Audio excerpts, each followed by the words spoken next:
The paradox of work. Paradox is a person, thing, a situation that has two opposite features and therefore seems strange. When people were signaled why they were actually working at their jobs, which happened only about 3/4 of the time, because as it turned out, the remaining 1/4 of the time on the job, these average workers were daydreaming, gossiping, or engaged in personal business. The proportion of responses in flow was a high 54%.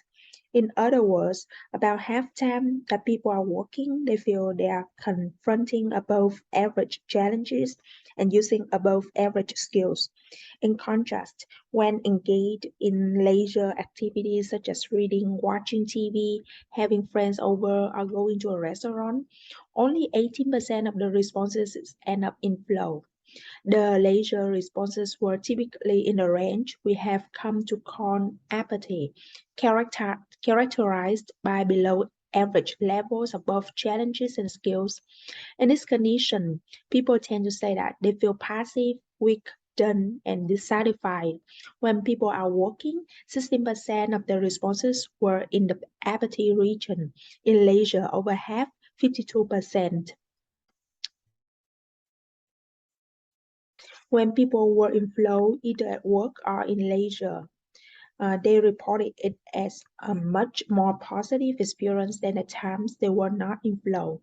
When challenges and skills were both high, they felt happier, more cheerful, stronger, more active. They concentrated more, they felt more creative and satisfied. All these differences in the quality of experience were very significant statistically, and they were more or less the same for every kind of worker. 1594. Thus, we have the paradoxical situation. On the job, people feel skillful and challenged, and therefore feel more happy, strong, creative, and satisfied. In their free time, people feel that there is generally not much to do and their skills are not being used, and therefore they tend to feel more sad, weak, done, dissatisfied.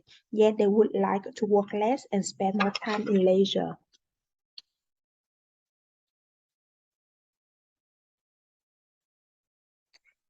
When we feel that we are investing attention in a task against our will, it is as if our psychic energy is being wasted. Instead of helping us reach our own goals, it is called upon to make someone else come true. The time channeled into such a task is perceived as time subtracted from the total available for our life. Many people consider their jobs as something they have to do, a burden imposed from the outside, an effort that takes life away from the leisure of their existence. So even though the momentary on a job experience may be positive, they tend to discount it because it does not contribute to their own long-range goals. It should be stressed, in our studies, we find that American workers tend to mention three main reasons for their dissatisfaction with their jobs, all of which are related to the quality of experience typically available to them at work, even though, as we have just seen, the experience at work tends to be better than it is at home. Contrary to popular opinion, salary and other material concerns are generally not among the most pressing concerns. The first and perhaps most important complaint concerns the lack of variety of challenge. This can be a problem for everyone, but especially for those in lower level occupations in which routine plays a major role. The second has to do with conflicts with other people on the job, especially bosses. The third reason involves burnout, too much pressure, too much stress, too little time to think of for oneself, too little time to spend with the family.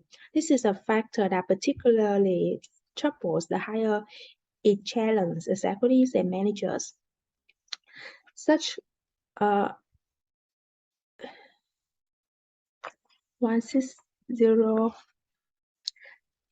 Such complaints are real enough as they refer to objective conditions, yet they can be addressed by a subjective shift in one's consciousness.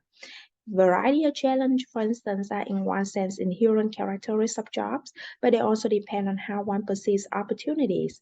Ting, Serafina, and Cho saw challenges in tasks that most people would find done and meaningless. Whether a job has a variety or not ultimately depends more on people's approach to it than on actually working conditions. The same is true of the other causes of dissatisfaction. Getting along, getting along with coworkers and supervisors might be difficult, but generally can be managed if one makes the attempt.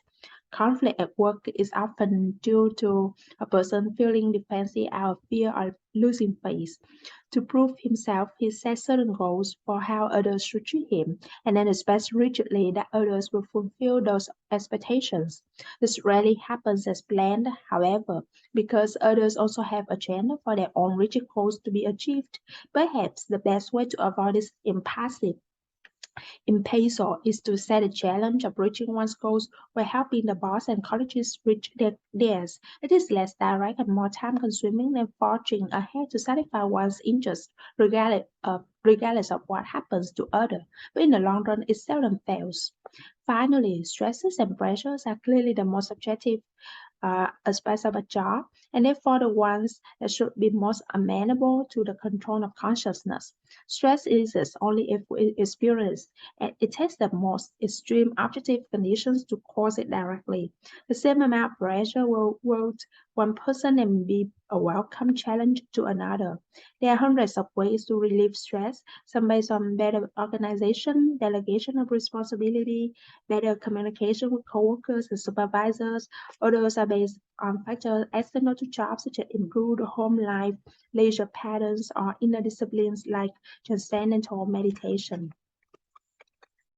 The waste of free time. Although, as we have seen, people generally long to leave their places of work and get home, ready to put their hard-earned free time to good use, all too often they have no idea what to do there.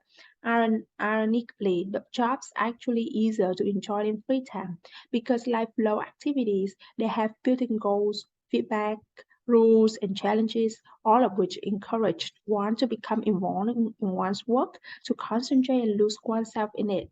Free time, on the other hand, is unstructured and requires much greater effort to be shaped into something that can be enjoyed. Hobby that demands skill, habits that set goals and limits, personal interests, and especially in a discipline help to make leisure what it is supposed to be, a chance for recreation. But on the whole, people miss the opportunity to enjoy leisure even more thoroughly than they do with working time. Over 60 years ago, the great American sociologist Robert Peck already noted it is in the improvident use of our leisure. I suspect that the greatest waste of American life occur. The tremendous leisure industry that has arisen in the last few generations has been designed to help fill free time with enjoyable experiences. Nevertheless, instead of using our physical and mental resources to experience flow, most of us spend many hours each week watching celebrity athletes playing in enormous stadiums. Instead of making music, we listen to platinum records cut by million music musicians. Instead of making art, we go to admire paintings that brought in the highest bids at the latest auction. We do not run risk acting on our belief, but occupy hours each day watching actors who pretend to have adventures engage in mock meaning action. This vicarious participation is able to mask, at least temporarily, the underlying emptiness of wasted time, but it is a very pale substitute for attention invested in real challenges. The flow experience that results from the use of skills lead to growth. Passive entertainment leads nowhere. Collectively, we are wasting each year the equivalent of millions of years of human consciousness.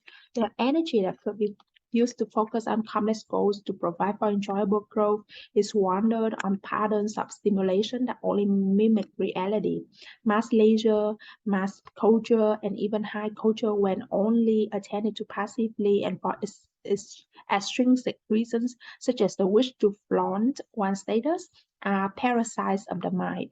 They absorb psychic energy without providing substantive strength in return. They leave us more exhausted, more disheartened than we were before. Unless a person takes charge of them, both work and free time are likely to be disappointing.